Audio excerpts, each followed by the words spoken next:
Hello everyone, and welcome to this week's Paint With Me Live. I was going to say bring your own project, but this is Paint With Me Live. My name is Brittany Lewis. I'm a professional graphic designer and illustrator, and this stream is set up so that I can work on my dream project, the Cosmic Gateways Tarot. And of course, as of most other Sundays, we're going to be working on the Cosmic Gateways Tarot, and today we're going to be picking back up with the Five of Swords from this project. Now, before we get into today's live stream, if you would like to do me a huge favor, first of all, we're a little late starting, so my apologies on that. I had some technical difficulties. I was here on time and everything. I was, but we had some technical difficulties, so I'm hoping that things are coming through nice and clear for you guys. But if you would like to support me in any way, shape, or form, the easiest way to do that is to hit the like button. That helps push these videos out to more people who might also like these types of streams and live stream videos. Also, there are going to be some links down in the description for how you can support me and buy yourself some art to put in your home, or just to have around, or whatever you like to do with it, or to hire me if you think that there is a project that would be a great fit for. So shout out to TN Lady. Hey TN Lady, I'm so happy to see you.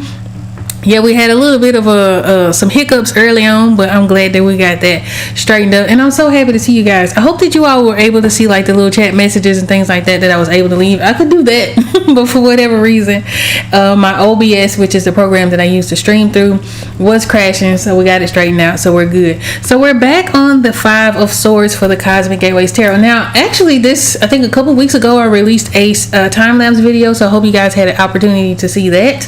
That was a commission, and the video was a request from the person who was pretty much a patron, because he has now purchased quite a few paintings from me, and so he requested that I recorded it and then released the time lapse. So I was able to do that this past, I think within the last like week or two. So I hope you guys were able to see that. So that commission was something that kind of came behind the museum experience that I told you guys about, where I had my art in the museum. This person that commissioned this particular painting was the reason that I was able to have that opportunity. So it was also always a pleasure to do those paintings, and to also showcase like the process and things like that. It's always neat to show what it is that goes on behind the scenes of a painting, just one, so you guys can kind of see what happens in that. I think the video is like 11 minutes long, but that's because it's sped up and I had to cut stuff out, so it wasn't the entire process, but I think it gave a pretty good gist of what my painting process is like.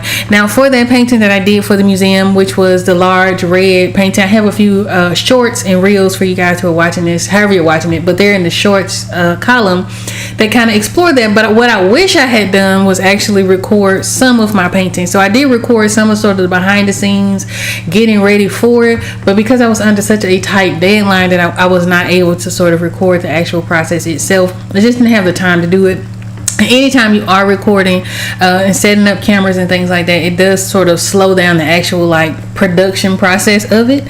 So yeah, I wish I had. However, I do have some more paintings coming up, so I will be sure to record those as well. It will be a little bit different, where I don't know that I'm going to do so much a time lapse, more so just sort of like what we do in these streams, where I kind of walk you through what I'm doing in my hows and whys. So for instance, I turn 40 next month in July, and I have not done a self-portrait in a while. Of course, I did the marker portrait, and that was from a picture from like 2018, but I have not done like an updated version of myself in any kind of creative way. So my avatar for all of my social media is a self-portrait that I completed in 2015, and I love that. That'll stay my avatar for until I get tired of it, which who knows how long that'll take.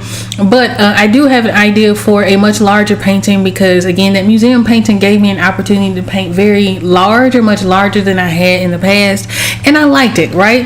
And so I have an idea for a painting that I want to explore, and I want to take you guys along the journey of completing that. So I'll be shooting my reference photos for that this coming up week, and then we'll go through the process of I'll stretch canvas for it and just kind of show you. So I don't know yet if I want to break it up into parts so that I can kind of film certain parts of it and then just kind of create it as we go, or if I want to create the whole thing and then put together like a just longer video about it. I haven't decided that yet, but it is going to be coming up, and I think that would be a great like 40th birthday present for myself. I have this idea, and I just think it's going to be really cool to sort of articulate it and bring it to life, and bring it to an actual tangible thing. So there's going to be a lot more traditional work.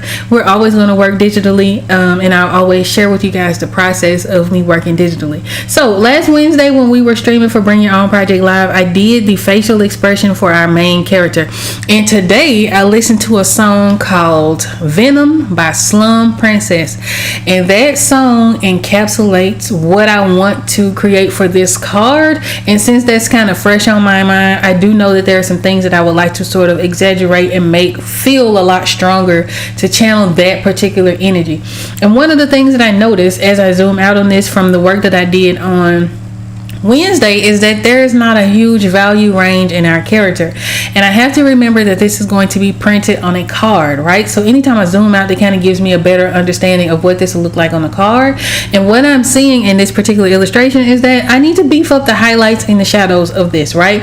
I approached it very safe, right? I approached it extremely safe, but I need to beef that up. I also am thinking about making her skin tone a lot darker.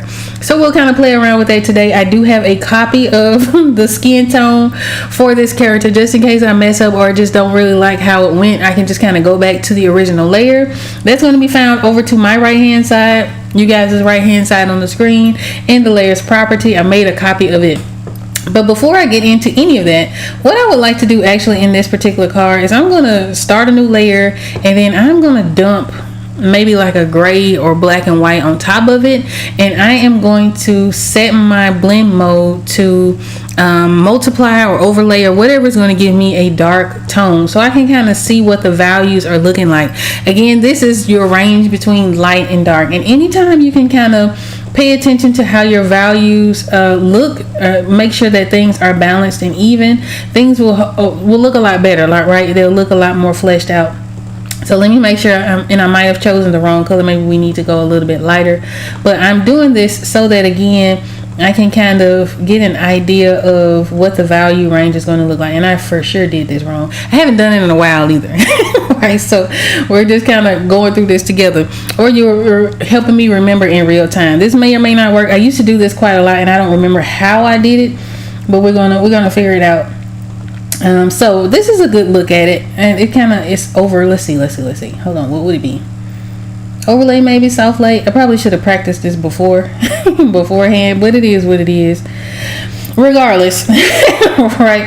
I can tell that it is much more muddy than I would like.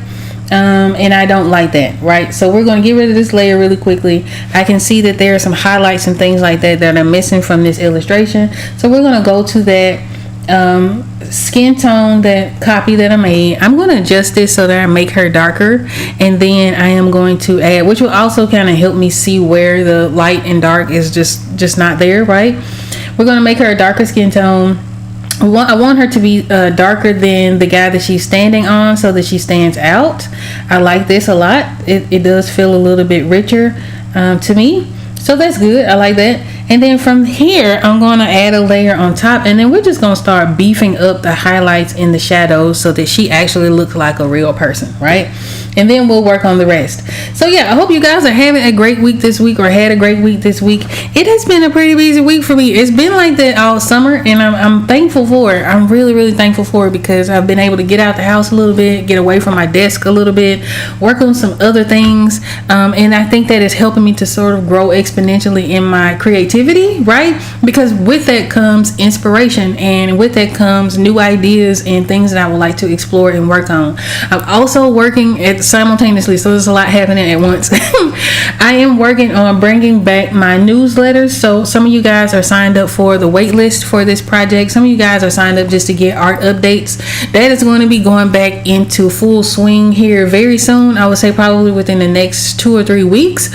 I have to migrate my email sender to a new sender, because the company that I was using is downsizing, and it just doesn't make sense for me to pay for something that I was getting much less, right? I'm paying for less, if that makes sense.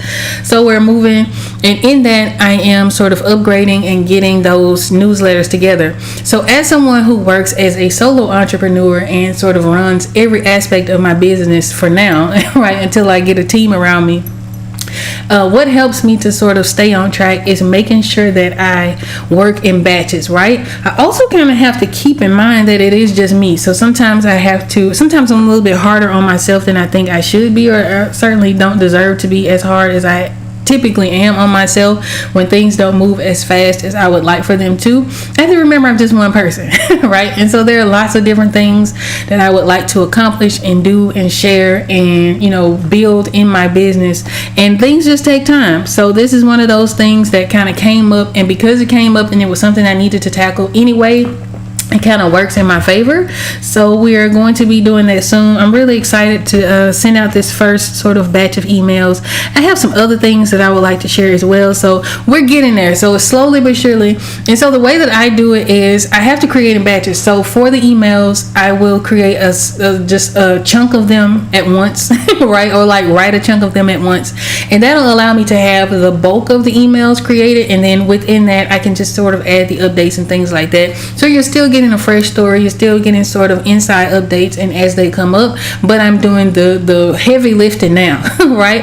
I also take that approach whenever I'm doing social media regularly and consistently. What helps me out a whole lot, right, is to film and do all of those things, plan videos, and sort of do that kind of work in batches, the exact same way that I tackle these cars, right? I work in batches, and that sort of keeps the overwhelm and the burnout down, and it also sort of helps me stay organized and focused. It's just that I just have to remind myself it's just me, right?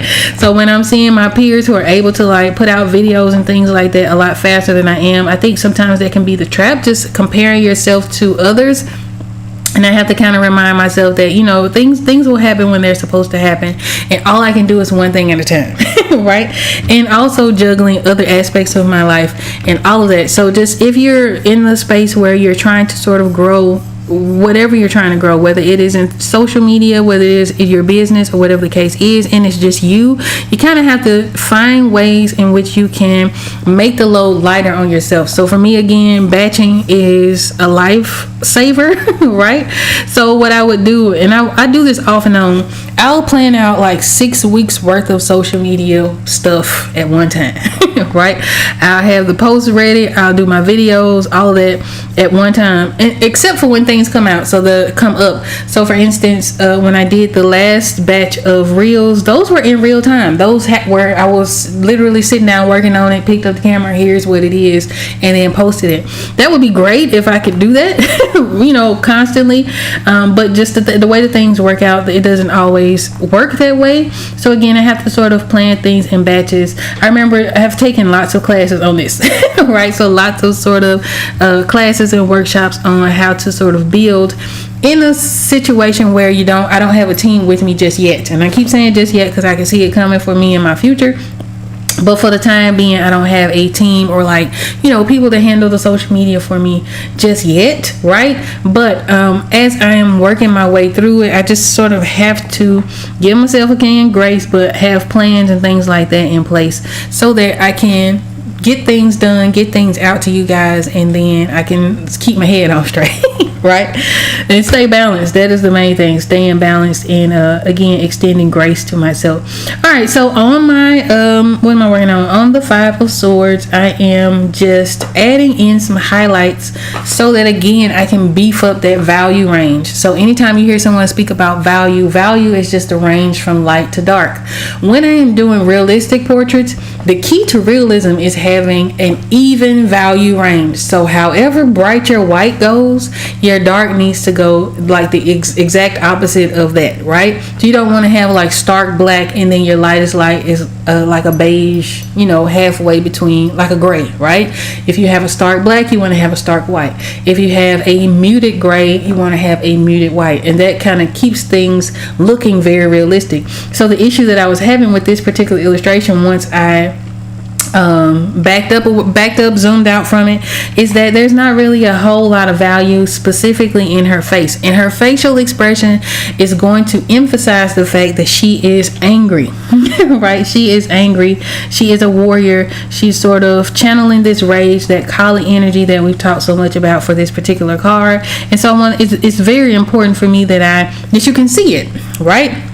So again, these cards are going to be a little bit bigger than your normal tarot cards, tarot decks. I think a normal tarot deck is, I think it's 70 by 120 millimeters. This is going to be slightly bigger than that, and because of that, I do have a little more room to add a little more story. I am still keeping in mind the possibility that this is printed on like a, your standard tarot card, just in case I'm not able to get it at that custom size. But at the same time, I have to keep in mind that it's small, right? Regardless to how much bigger or smaller it is from the traditional decks, it's still a small card, and so I want things to read as clearly as possible so that the person who's picking up this deck to use can read them as easily as possible. I want you to be able to see that she's screaming and not laughing, or not crying, or whatever the case is.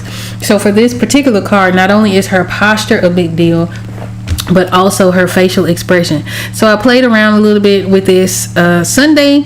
I think it's a really, really good start. There are a couple of things I would love to tweak and probably will work on as we move forward today. But yeah, things are going all right. I can't complain too much. I have been really sort of going on a lot of outings, which has been really nice.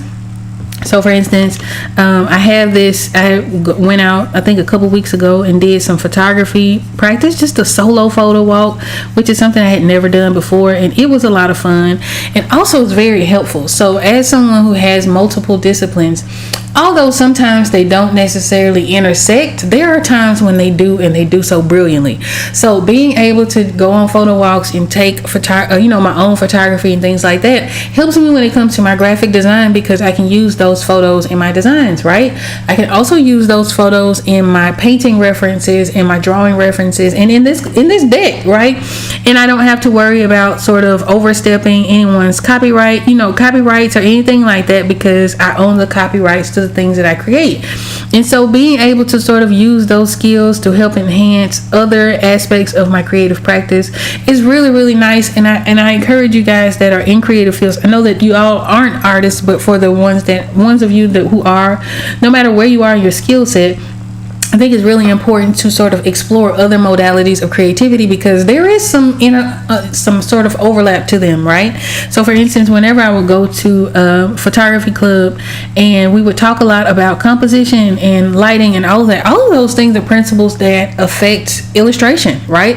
All of those things are principles that I take in mind when I'm painting portraits, or when I am sort of even in graphic design, even when I'm designing things, we follow a rule called hierarchy. Hierarchy means that we sort of lay things out in a way of most importance, so that you're getting the information that you need from those designs. Hey, Black Z2, so happy to see you. So all of those things, there's lots of overlap. So as you're creative, don't just sort of limit yourself to that one thing that you are sort of going for, wanting to learn, because there's going to be a lot of overlap in lots of different creative fields that'll help you enhance what it is that you do. So for instance, when I went to a workshop a couple months ago at this point, I think it was back in March, I believe, and in that I think I was one of like 2 or 3 visual artists, and everyone else was musicians and spoken word artists and writers and actors and actresses and all of these different creative disciplines, musicians, singers, all kinds of stuff, right? Even though they were all in different disciplines, some of the way in which they approach their creative business could help me in my creative business, right? Thinking about multiple streams of income, thinking about how you can sort of reach the people that you want to reach, who you think will be a great fit. All of those things, even though they were different disciplines, even though I'm not a singer, even though I'm not a spoken word artist, even though I'm not an actress, and all of those things, I was still able to learn from those different disciplines.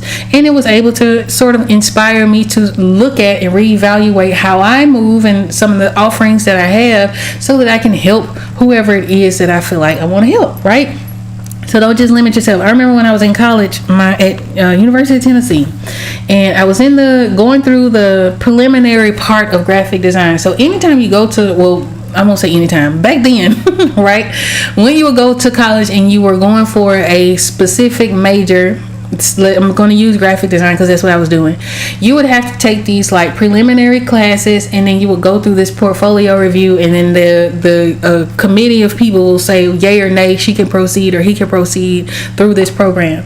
And so in that, I was in the class, and for me, because I had done some other adventuring in college, right, I had missed the first half of that it was like a 2-part series that you had to take before they would say yes or no, you could go through and continue through graphic design. So first part of that, I was gone adventuring, living my best college life, right? Came back the next semester, I took the second part of it. But in that second part, I had a classmate who had taken all of her like prerequisite classes. She had taken all of her math, she had taken all of her English, she had taken all the whatever was required for her to do was what she took. She had taken it, and all she had left to do was her major classes, right? So the classes in graphic design. And although that was great, and that is one way of approaching it, one of the points that she made, that some of our professors made, and the way I approached college was there is so much more that can help enhance your career outside of what is required, right? So sometimes we have to sort of look outside of the box in order to enhance our own creativity. So for me, I was taking advertising classes. I think I took an acting class. You know what I mean? I did not take photography in college, but that was one of the ones that I had left to do if I were to like return. It's one of the classes I would have to take. And of course, I like photography. So that would be a whole lot of fun for me to do. But I say all that to say that, sometimes exploring other things will definitely help sort of create and shape your worldview about what it is that you create. So don't limit yourself, right? So if you are just interested in singing, maybe learn how people actually form and write poetry, or books or prose or whatever the case is, produce music and songs and all of that, how you can distribute it, learn the business behind it, because all of that will make you a better overall and much more well-rounded creative in general. So for me, I like to explore lots of things. Sewing, for instance, I know how to sew, so that helps me design costumes for my characters because I know where a seam should be, right? You know what I mean? I kind of am a little more familiar with how fabric folds on the skin and how certain textiles lay, right? So leather, for example, is going to lay on the body a lot different than cotton. Silk is going to lay on the body a lot different than polyester, for example, right?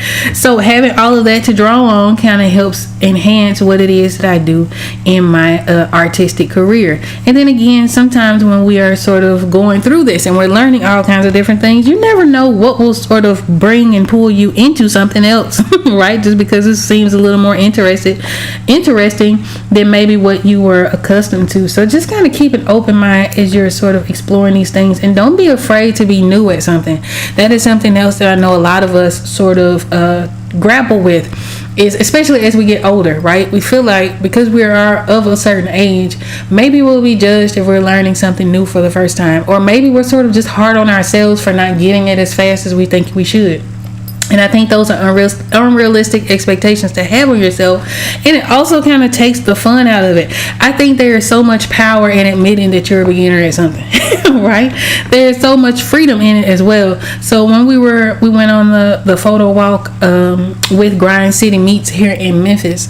Now I take pictures from time to time. I've been doing it for a little while. I don't consider myself a photographer by any means at all, right? I just like taking pictures. I have thousands of pictures that I've taken over the years, mostly of my like family and things like that. But like I'll travel. I went to Kuwait many years ago and I took my camera, took some really neat pictures there. I used to take my own reference pictures when I was in college for painting. So I've been kind of tinkering with it for a while, but I don't consider myself like wholly knowledgeable about photography at all, right? But in that, as we were at Grind City Meet, because I'm just taking pictures and trying to like enjoy the moment and trying to have fun, I was able to really get some good shots. I just wasn't taking myself all that seriously, right? I was not taking myself all that seriously, and I was just finding what I thought was interesting, and I took shots from it. Same with my solo photo walk that I did the other day at one of the museums here in Memphis. I was just taking pictures of things that I thought was interesting. Now, I did go in that with a goal of sort of working on composition and actually thinking about things a little more seriously. But even in that, being very new and fresh to the idea of being purposeful in my compositions just kind of linked itself to fun, right? I don't know what I'm doing. You know what I mean?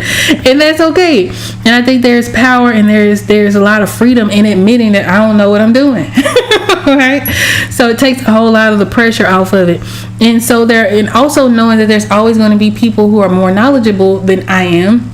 And I can look at that as, well, I'm a little bit intimidated because these people have these nicer, fancier cameras, or their pictures are coming out way better and all that. You can look at it like that. Or I can say, okay, look, I like how they took that picture. Let me see if I can do something similar on my own. Or let me ask them how or what their settings were on their camera, what kind of lens they were using, or like what time of day and what kind of lighting, all of these different things. So you can kind of look at it as a resource as opposed to something to compare yourself negatively to. So I think there's so much power in just admitting that you don't know what you're doing.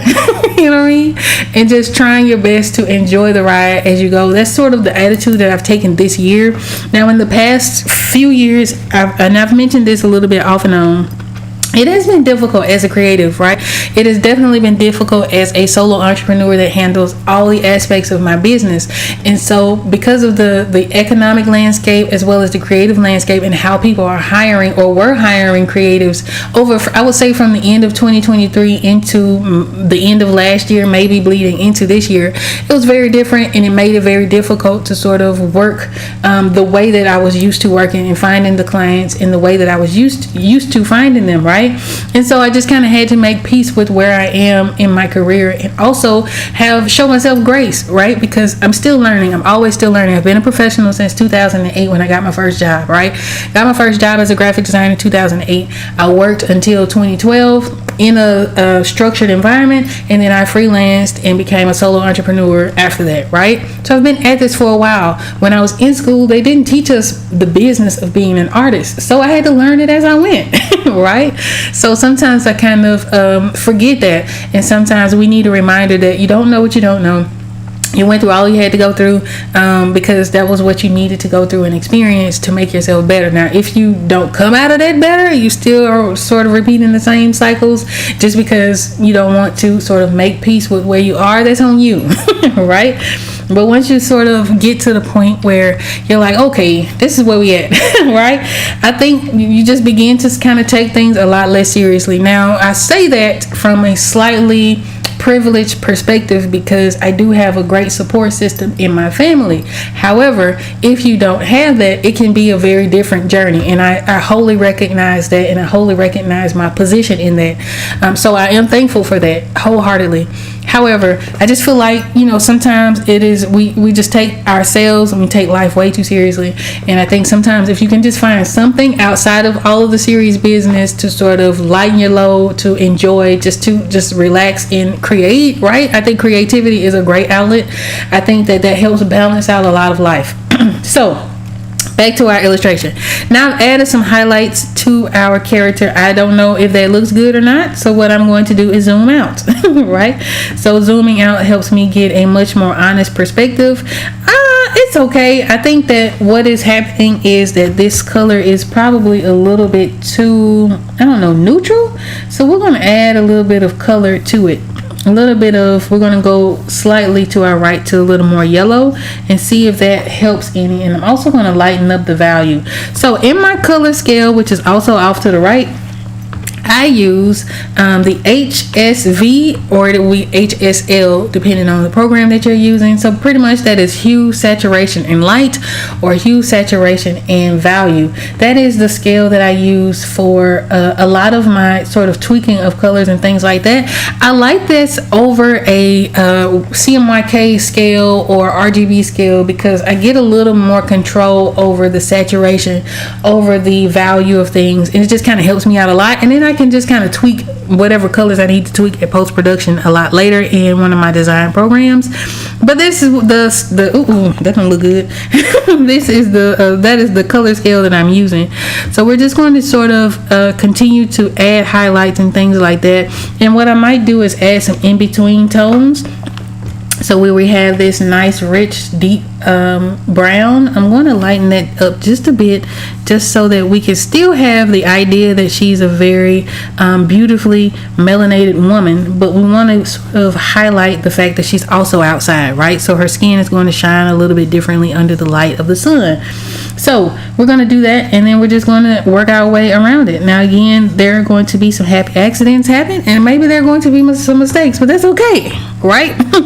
In this case, I don't know that I know what I'm doing. I'm just sort of doing what looks good to me and sort of doing my best to sort of achieve that balanced look. However, I got to get there. It doesn't have to be perfect. I'm not reaching for perfection at this particular moment. There's always going to be opportunities for me to come back and straighten it out. Now, in this deck, there are maybe 4 or 5 cards, right, that I want to go back and not redo, but certainly go back and tweak.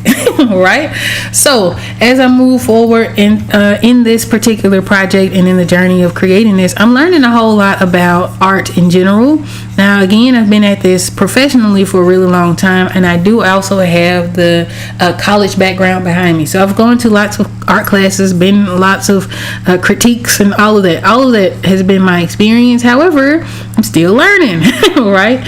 And so again, having that attitude of I don't know it all, I'm still sort of learning, and I'm getting better as I go, really helps take a lot of the pressure off of making mistakes in this project.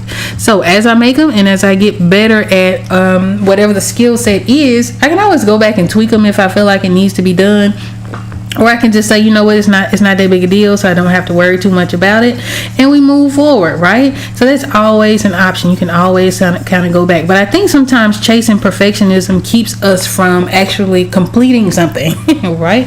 And I don't want that to be the case here. So a lot of the cards, those 4 or 5 or so, I may or may not go back and tackle them. I don't know. It may not even be that big a deal, but I don't want to get to a point where, oh my goodness, this card is not looking the way I want it to look, so I'm going to stay here for the next 6 years working on this one card. Now we're gonna get it to a spot where I'm good with it.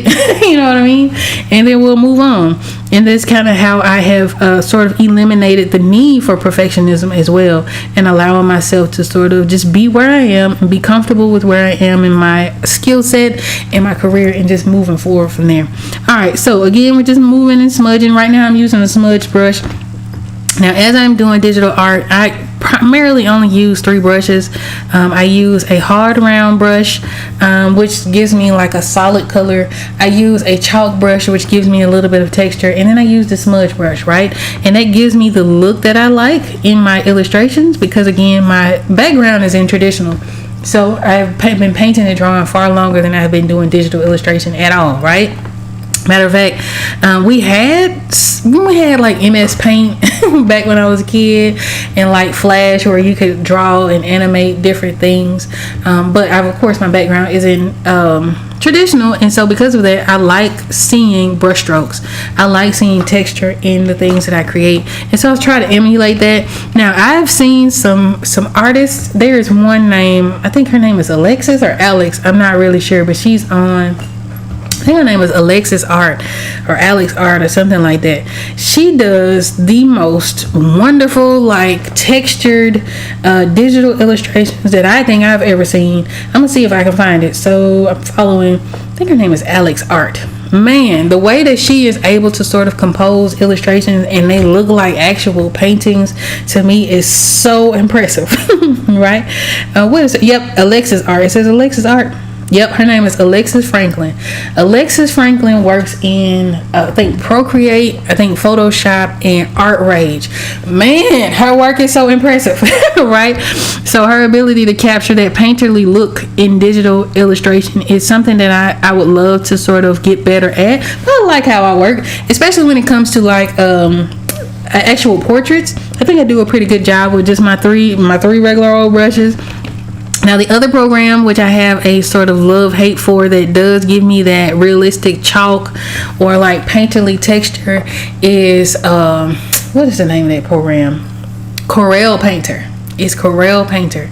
I am not a huge fan of Corel Painter just because it doesn't translate from, like, most programs work the same, right? You hit Control Z or Command Z, you get an undo. You hit B, you get a brush. You hit E, you get an eraser. For whatever reason, however they programmed this doggone program, if you hit B, you might get something else, right? You hit E, you getting something else. You had to hit other buttons and shortcut keys that don't necessarily make sense to what you're trying to accomplish in order to sort of get those. And so learning it has, for me, a much steeper learning curve. But the texture that you're able to get in Corel Painter is really, really nice. And I think the only person, again, I've seen come very close to that has been Alexis, who's on Instagram. Right? All right, so we're going to zoom back out again. So I added again those highlights to her hands, and it's becoming a little more balanced. So we're going to go into her mouth, right, and we're going to enhance or lighten up the color of her teeth because they're a lot grayer than we would like. Now, here's a fun fact: whenever you are painting teeth or eyeballs, like the whites of our eyes, you don't want to use a stark white. Generally, you want to use like a gray. Sometimes you can get away with a blue, just kind of depends on your reference and the image. But we don't want this to be like bright white. As a matter of fact, I'll show you why. Let me show you why. So we're working on this picture, and let's say we painting teeth, right? If I add these super white horse veneers in her mouth, it is going to look ridiculous. And I'm just going to show you guys just so you can kind of see and get an idea of what I'm talking about. You can see it now. Do you see how unbalanced that is? We don't want that, right? We want it to feel super balanced and like it actually belongs in her mouth. So we're going to go with something slightly lighter than what's there, which is it's just way too dark of a gray. Now, if we were trying to go for like the blacked out teeth look, then that might work, but we're just going to go for a lighter gray here.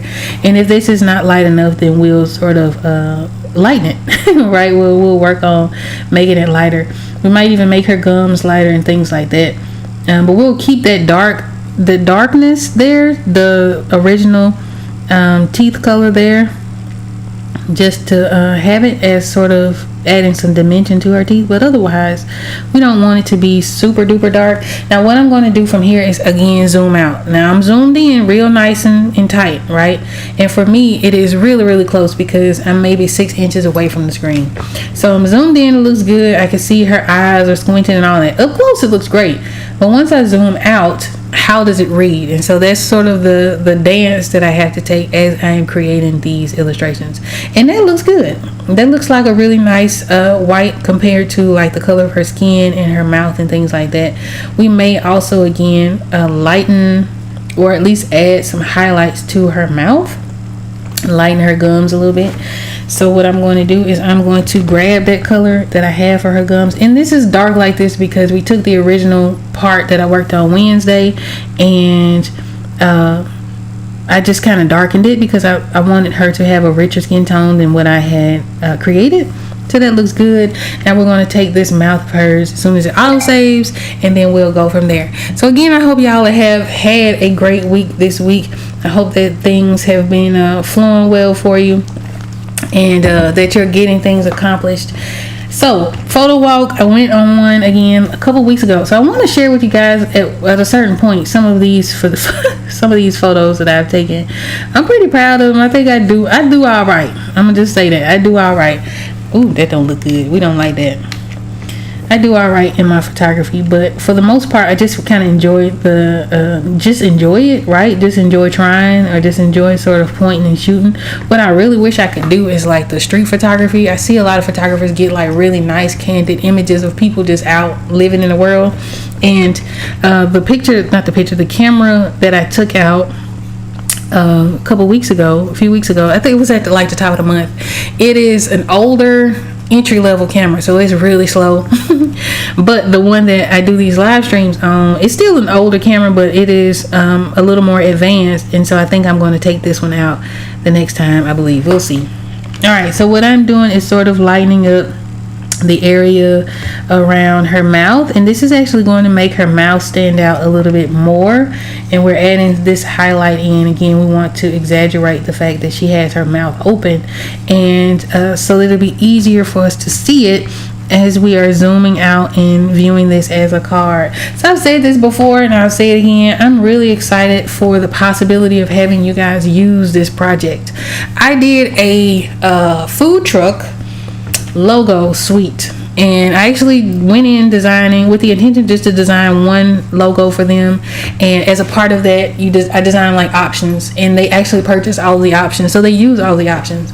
But that was one of the most satisfying projects I've ever had, because I still see them to this day using that logo as a part of their business.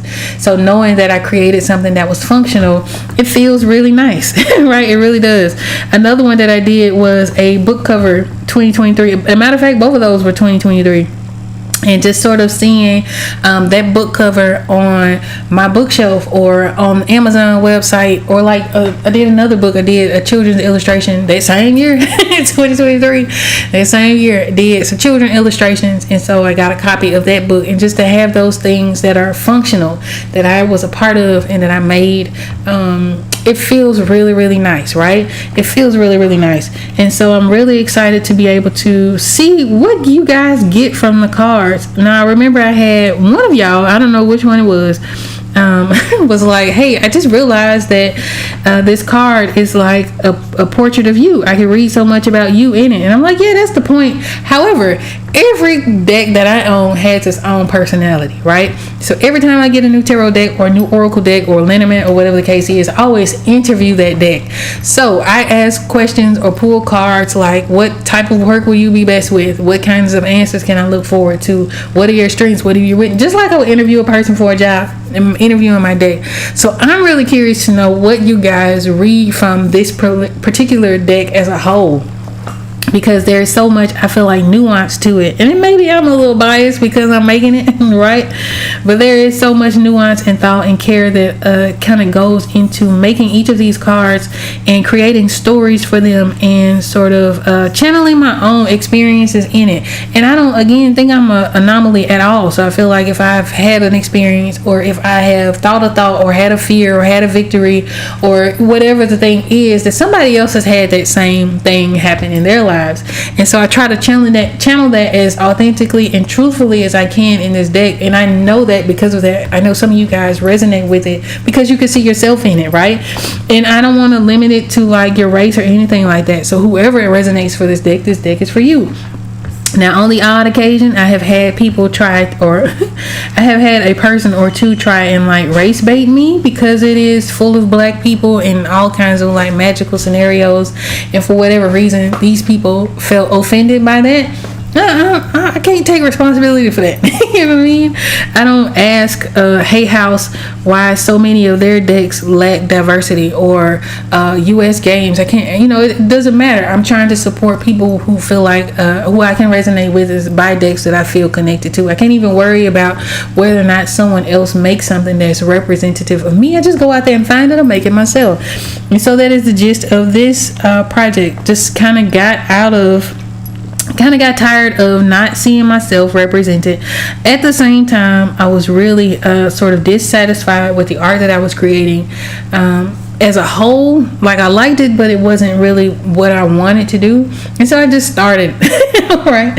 And I have been learning and sort of going along with it ever since. So I'm going to go back to a little bit in my reference panel.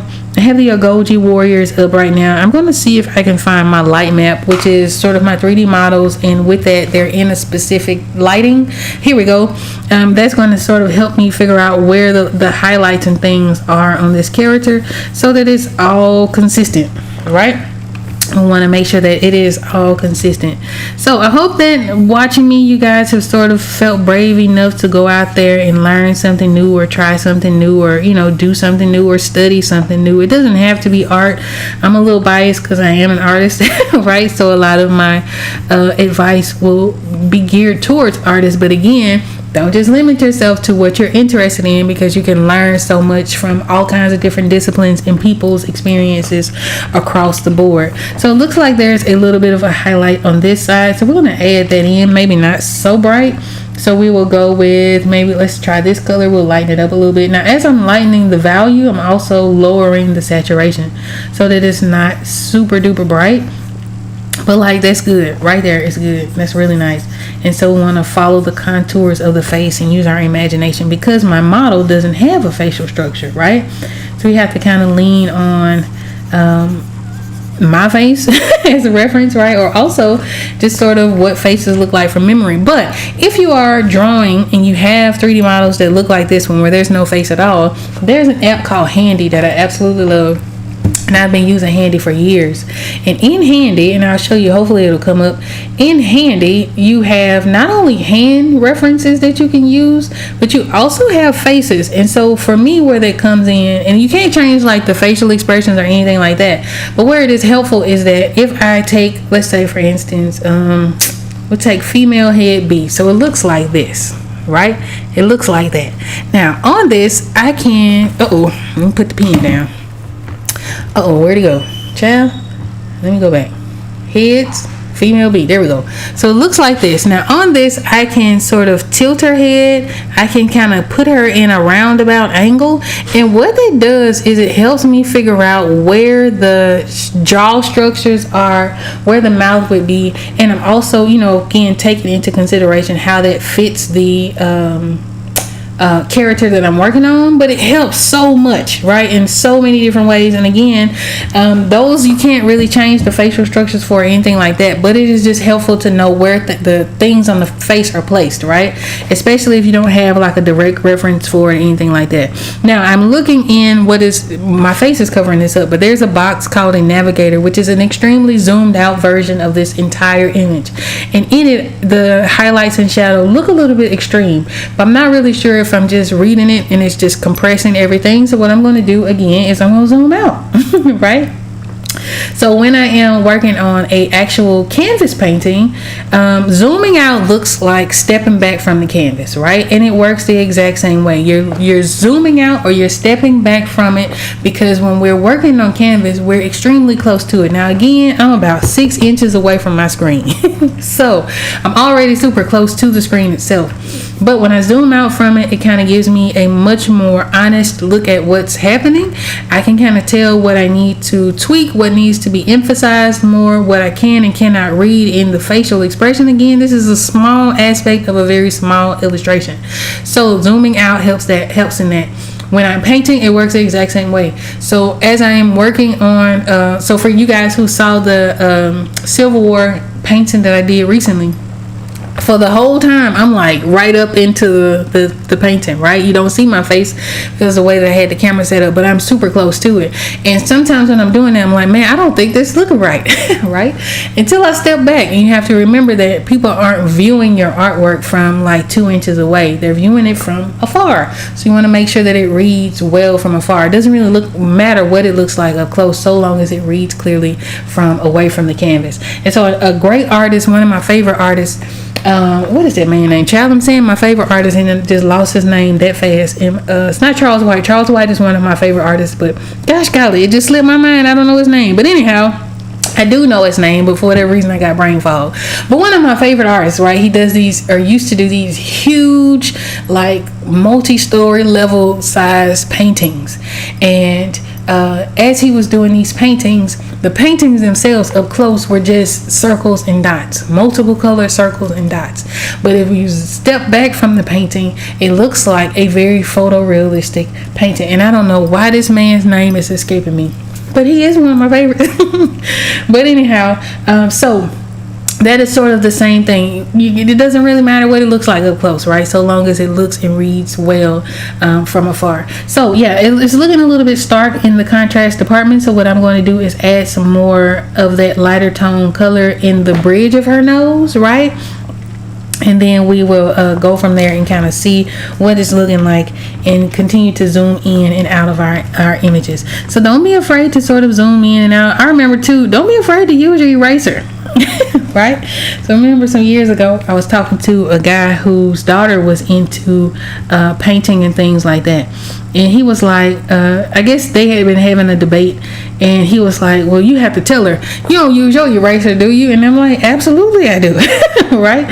Of course I do, because your eraser is just a tool, and sometimes the most valuable tool, right? There's nothing wrong with erasing and sort of drawing over or painting over things that you don't like in your painting. You're not committed.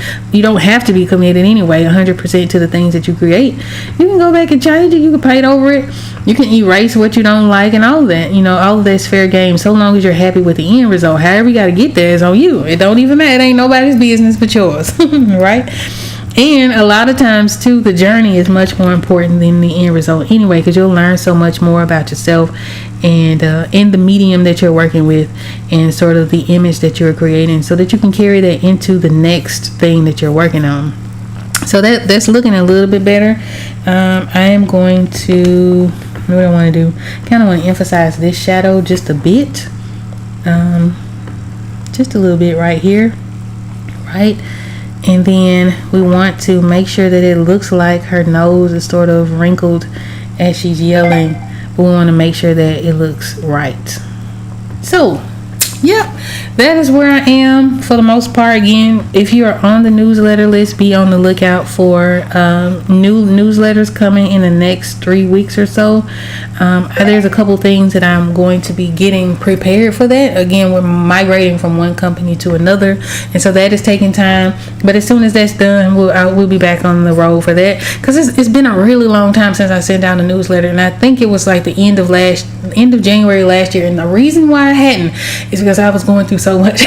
I just didn't have the sort of mental fortitude to keep up with it and remain positive. And maybe that could have been a subject matter, but I don't want to send y'all a whole bunch of depressing stuff in your email. So I want to make sure that I'm honest and also mentally able to sort of pick that back up. So we're almost there. We'll be starting that up soon. I'm not really sure yet what I am going to how much of that is going to be geared towards the Cosmic Gateways Tarot, or just art in general, or maybe a mismatch, or sort of a mash and conglomeration of all of it. But if you have not yet joined the mailing list or the wait list is designed so that when this is ready to go to print, you guys will be the first ones to know about it. And I have to do better. I have to hold myself accountable to this. I have to do better with giving you guys actual behind the scenes sort of stuff I don't even talk about on live, right? For that project. So if you're interested in that, if you have any ideas of things that you will want to hear in those emails, please let me know. I'm open to suggestion for that. Again, I don't be knowing what I'm doing. I'm just kind of doing the best that I can. But do be on the lookout. So if you have not yet signed up for the wait list, do that. You guys are going to start to get much more regular emails from me about this deck, as well as other art updates for the people who are not on the wait list and you just want to hear from me in your email, or just sort of get some tips and tricks and whatever the case is. So, and also as things launch, so as I'm sort of preparing to launch new things, those people will also hear about that first, right?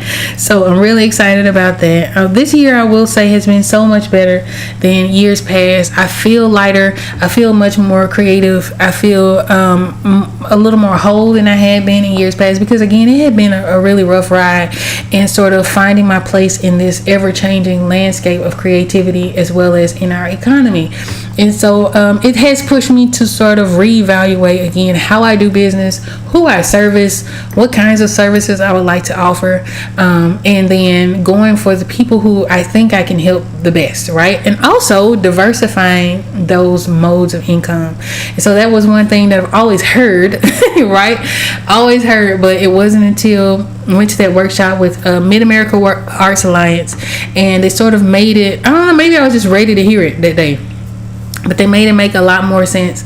And again, being surrounded by other creatives that are working outside of graphic design and illustration, they're doing other things, kind of helped spark something within me that allowed me to see what else I could do to sort of move forward in the best possible way that suits me the best, that sort of feels the best for me, and hopefully gives you guys much more quality content and quality sort of services and things like that. So yeah, we're doing all right. So it's been about 50 some odd minutes. Here I get country. It's been 53 minutes or so. We're going to call it. Again, if you have not yet joined that wait list or the newsletter list, please be sure to do that. You can find all the links to that stuff in the description just by going to my website. A pop-up should come up, and then you guys can sign up there. But if you would like to do that, that's going to be there. I'm going to be here Wednesday for Bring Your Own Project. We'll be back here again. All right, and we'll be working on this. This card shouldn't take me this as long as it's taking me. I'm dragging it out a little bit because I'm not prepared for the next one, so we're just gonna go with it. But I hope that you all liked it. I hope that you all enjoyed this live stream. Please do me the huge favor of hitting the like button, because that helps me out a lot. And if you have not yet subscribed, please be sure to do that. I have a goal of reaching 1,000 subscribers. We're gonna get there. I don't know how long it's gonna take, but we're gonna get there slowly but surely. We're working our way there. When I got back on YouTube pretty regularly, I think it was like June of 2024. I think we were at like maybe 600 and maybe 600 or 700 people. No, I think it was like 656. I think it was at 656 for a long time. Right? So for us to be at 800, that means that we're growing, right? And I'm really glad to have you guys really resonate with the work that I do, and show up here, even if it's just a few of us on live. I'm really happy that you guys are here with me. So I'm not gonna hold you up too long. Let me know in the comments or in the chat if there's something in particular you would like for me to create for this channel. If there's something you would like to learn, to see. If you have any questions, my emails are always open. You can also DM me any of your questions. And also, YouTube got DMs now. So if you want to DM me on YouTube, be sure to do that. Shoot me a line. I would love to hear from you. Love to learn where you are in your life, where you are in your journey. So yeah, without further ado, I hope y'all have a happy, creative, and prosperous week. Peace.